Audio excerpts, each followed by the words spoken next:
What if the first Crusaders never broke their vow?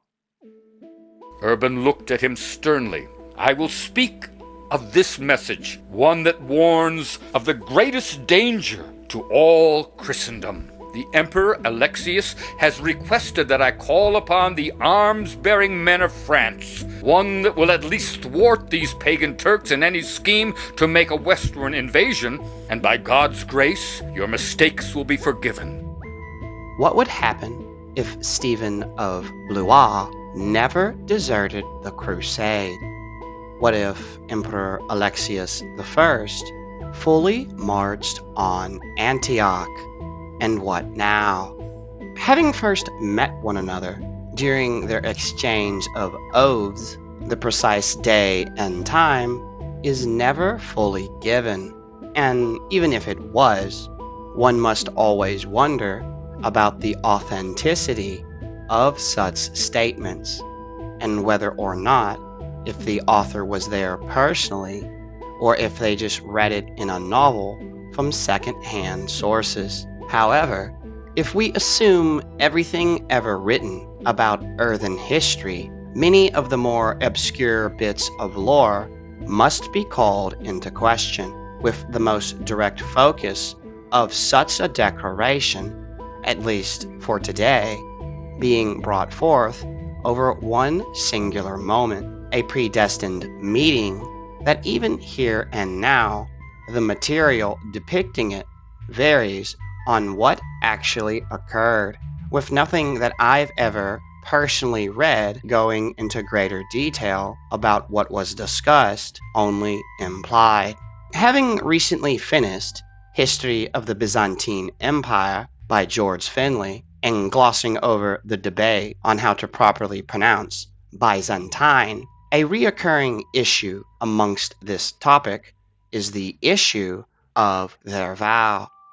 Something that, again, is never fully explained and only ever implied, with even George Finley himself in his novel from 1855 offering no solutions, while the other accounts we do have make remarks about different offers for each of the crusading knights.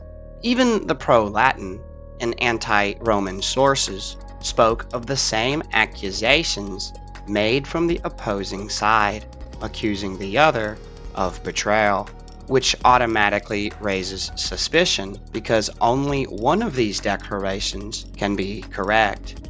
Of course, the answer is a mixed bag of both. The late Roman emperor abandoned his attempt to aid the Crusaders after being discouraged by Stephen of Blois, and only after such a betrayal did the next lord, Bohemond, name himself the Prince of Antioch. And with all of this being addressed, the question must still be asked, what if the first Crusaders never broke their vow? One might often respond to such a question by citing sources that further detail the acrimonious relationship between the Christian factions. In that same notion, some would even state that no such outcome could ever be achieved, and that this crusading union was nothing but temporary. Yet I again want to go back to the novel written by George Finley, not just because it's the oldest novel on Roman history that I own, and by default takes priority over all lore that comes afterwards, but also because of his own descriptions about these oaths and the exchange between the oath bearers. If I might take a brief second to directly quote from this novel in order to enlighten our own understanding, the following words that I'm about to speak were inscribed into historical lore before any living person today was ever born. A treaty was concluded between Alexius and the Crusaders. On the one hand, the emperor engaged to assist the Crusaders to recover the Holy Sepulchre, to supply them with an auxiliary source, to protect all the pilgrims who passed through his dominions, and to take care that the armies of the Crusaders should be ample supplied with provisions and open markets at reasonable prices. On the other hand, the leaders of the crusade promised to commit no disorders in the empire, to treat Alexius as their liege and lord while within his dominions, to deliver up to him all the cities which had recently belonged to the empire as soon as they recovered them from the Turks, and to do him homage and swear fidelity to his throne. The only reason I have this book is because of my devotion to knowledge. And if you are like me, a seeker of knowledge, then welcome, seekers of knowledge. And let us delve even deeper into the lore that this novel implies. Specifically, the declaration later on that the words of an emperor were regarded as sufficient guarantee for the faith of Alexius, while the princes of the crusade, already sworn servants of foreign kings and nations, took oaths of fidelity. And if we combine this statement with the quoted paragraph I previously mentioned from the novel, pictures begin to form, at least mentally. However, I would be a bad host if I failed to mention, once again, the lack of direct sources. No one knows what words were fully spoken. Because earthen lore has so many different authors and personalities that tend to gravitate towards their own hemisphere, most of the information we get to begin with should always be treated with great reluctance.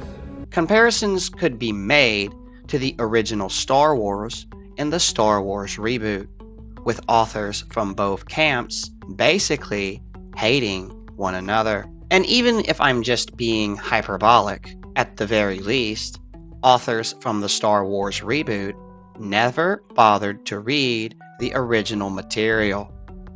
Because of this, and because religion is a big deal on Earth, I'll freely admit that assumptions must be made to progress our story any further. We, as fans of the lore, must ask ourselves the question, what words were spoken during the meeting between Emperor Alexius and the crusading knights? I also want to directly address the name Emperor Alexius Komnenos I, since later material changed his name to Alexios, with a vast amount of the lore for this video either coming from George Finley or Thomas Ashbridge.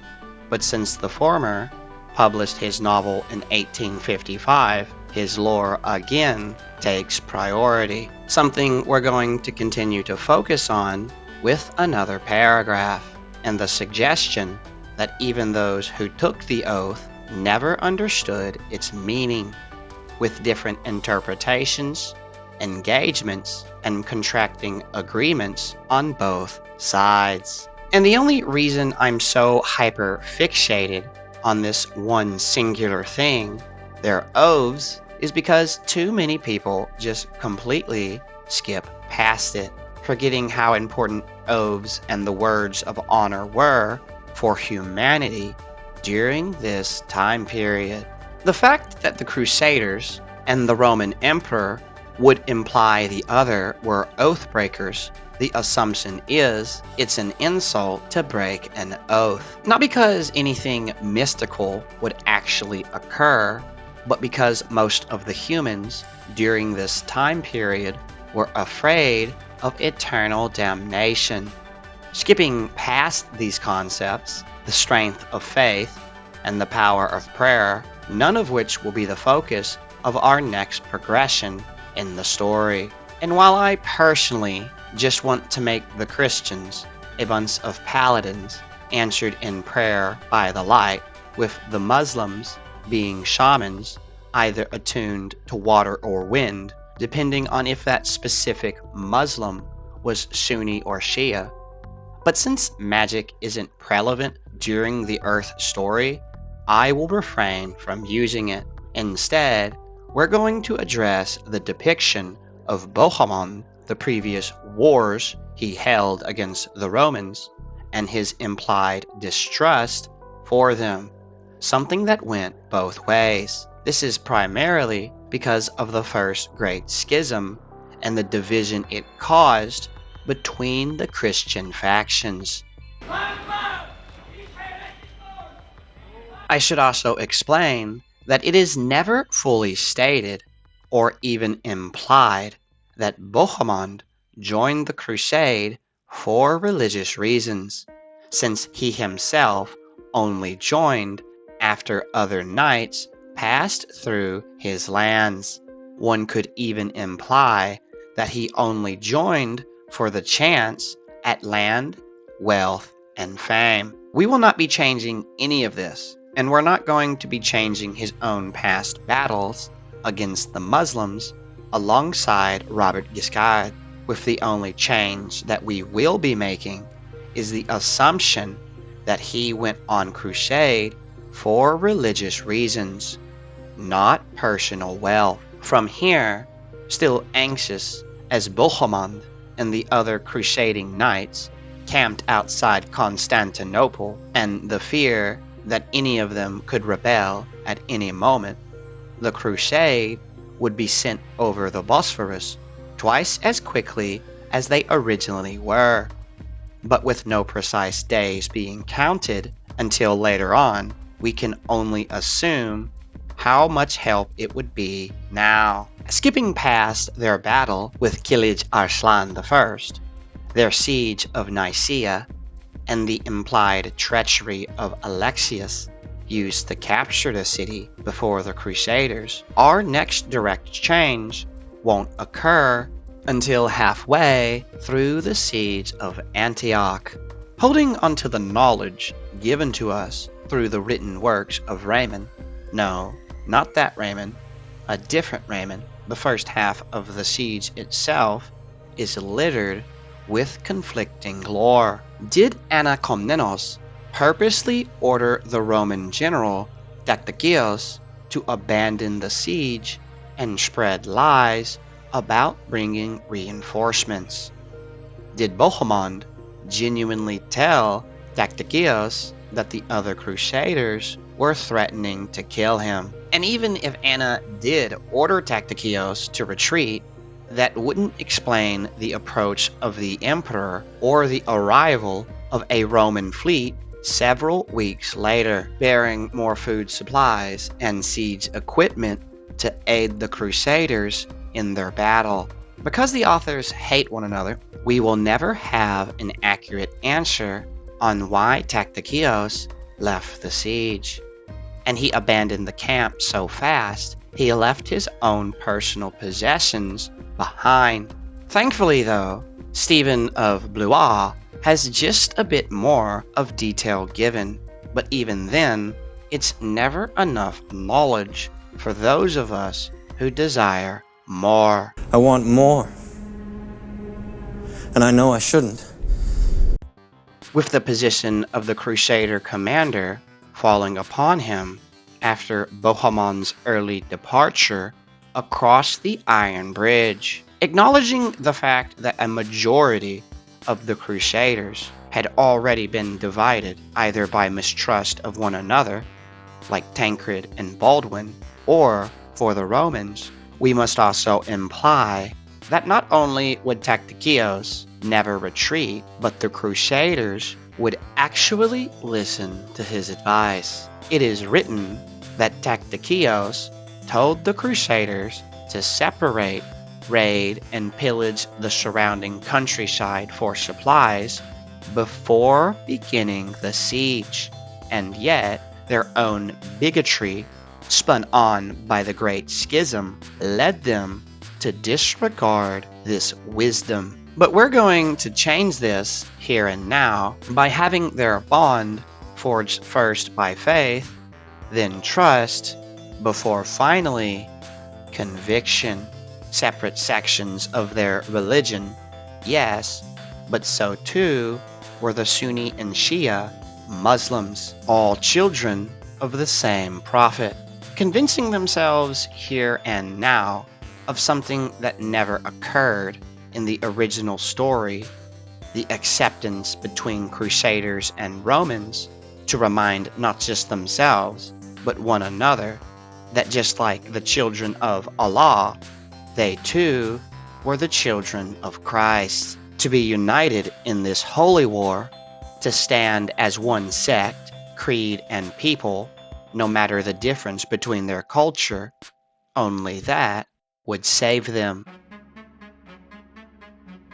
especially when combined with the fully stuffed bellies of food given in stock for months after successfully raiding the countryside before attacking Antioch.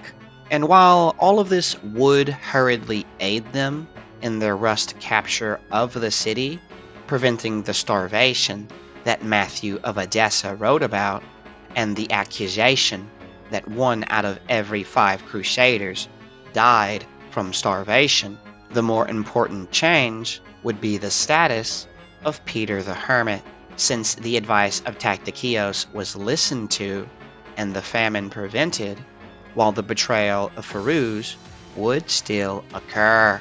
This same famine is the implied reason for Peter's desertion from the crusade in the first place, leading to his pardon, his somewhat disgraceful return to the crusade, his alleged speech before the half-dead Crusaders, and the morale he brought that gave them the strength to sally forth from Antioch one final time. Of course, that is for another time and episode, as our focus turns back to Stephen of Blois and his earlier decision to never abandon the crusade, as in our timeline, just like in the original story, Kerboga would go on to lay siege upon Antioch right after the Christians captured it, leading to negotiations between him and Peter, where the suggestion was made for a one-on-one honorable duel, not between this frail figure of faith and the knightly commander of Islam that he faced, but the best of the best that each of their own armies had to offer, such an agreement that the latter swiftly turned down before digging into the terrain to extend his own siege. Only now, with the skulls of the faithful crushed, many others surrounded and disarmed, while others were wounded and some without hope, would Peter Bartholomew be struck by visions from his own God and religion, with the allegation that he physically saw Saint Andrew. Before progressing any further from here, I want to direct nothing but respect and admiration towards Stephen Runciman, giving us implications that not only was Peter Bartholomew visited by Saint Andrew, but he would also go on to speak with him. At this point in our story, the sight of a faithful knight positioned amongst the outer walls of Antioch must appear grim and forsaken, with the appearance that Allah was the stronger God and their Muslim enemies were the better foe, all until the sight that greeted them was nothing less than a miraculous mirage from their own God, a fully trained Roman army, led not by some second-hand general, but the Roman emperor himself, and leading a considerable host, as quoted by George Finlay. Assuming the standard of Constantine's Christendom is still raised, and flags were flown upon their approach, such a sight would be followed by faith, and an argument could even be made that such a sight would surpass their alleged discovery of sacred Christian artifacts. But instead, We're going to combine both. We're going to assume that both the discovery of the Holy Lance that once pierced the side of Jesus Christ and the arrival of Alexius would occur at the same time, interpreted as both a blessing and a sign from Christ that the Christians were blessed, dispelling their fears from the recent earthquake. Delving deeper into Roman lore, comparisons could even be made towards the famed meteor that inspired Constantine the Great to convert his religion in the first place, a sign so strong and virtuous of its position that even those without faith were swept into believing. And while the idea of spiritual detachment from religion during the Middle Ages on Earth did exist, as explained by the 12th century Muslim scholar Ibn al-Jawzi, no one during that time period would ever openly refer to themselves as an atheist, at least none that are written in the story. From here, faith, blood, and steel would collide from three sides. The Catholics pouring free from the city, the Romans marching from the north, and the Muslims shrieking words and praise to Allah in preparation. Normally, during this time period, battles would vastly be fought and won in Muslim favor because of their horseback riding being incorporated into mobile combat. However, since this battle was already won in the original timeline without the inclusion of the Roman emperor, his arrival now would make such a victory undeniable, with some sources stating that he encountered Stephen of Blois on his retreat from Antioch inside the city of Tarsus before learning of the Crusades' implied failure. George Finlay wrote otherwise, stating that the emperor met Stephen instead inside the city of Philomelium. But here and now, in our timeline, none of this would occur, and the continued support of Tactikios during the siege itself gave nothing but morale. And if we go back to George's novel, it makes mention of a letter that exists between Stephen of Blois, sent towards his wife, speaking nothing but praise about the Roman emperor, his code of conduct, the content of his character, and the honesty of his faith. All of this combined would lead into the total devastation of Kerboga and his attacking forces, already divided from his own infighting, with the sole difference being now he wouldn't escape at all.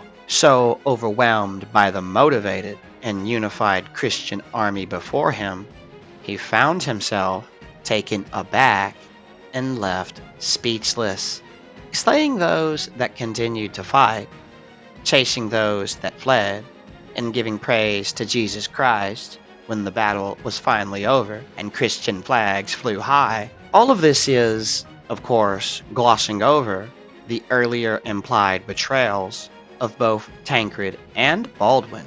But if I might be so bold, even in the original story, the idea of who betrayed who first is a debate that will never be solved. So honestly, it's better to try and simply ignore it in order to get a more defined answer on what comes after. Going off implications previously stated in this episode, and the idea that Bohemond went on this crusade for faith, not money, his occupation of Antioch now would never occur.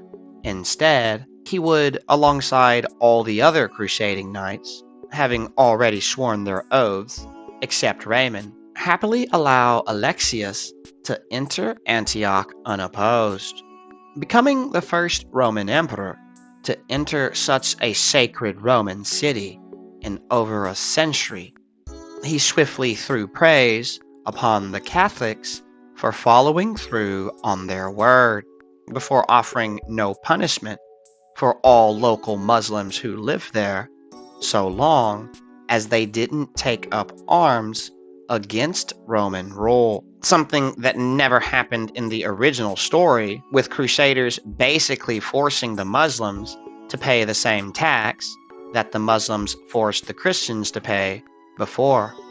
But that's for another episode, with our focus shifting instead to this glorious sight. This is the fate that the Empire must now face if it was ever going to reclaim its lost glory and prestige. Battered back, broken, and nearly made leaderless after 700 years of loss, only now had the tides of fate fully turned in their favor.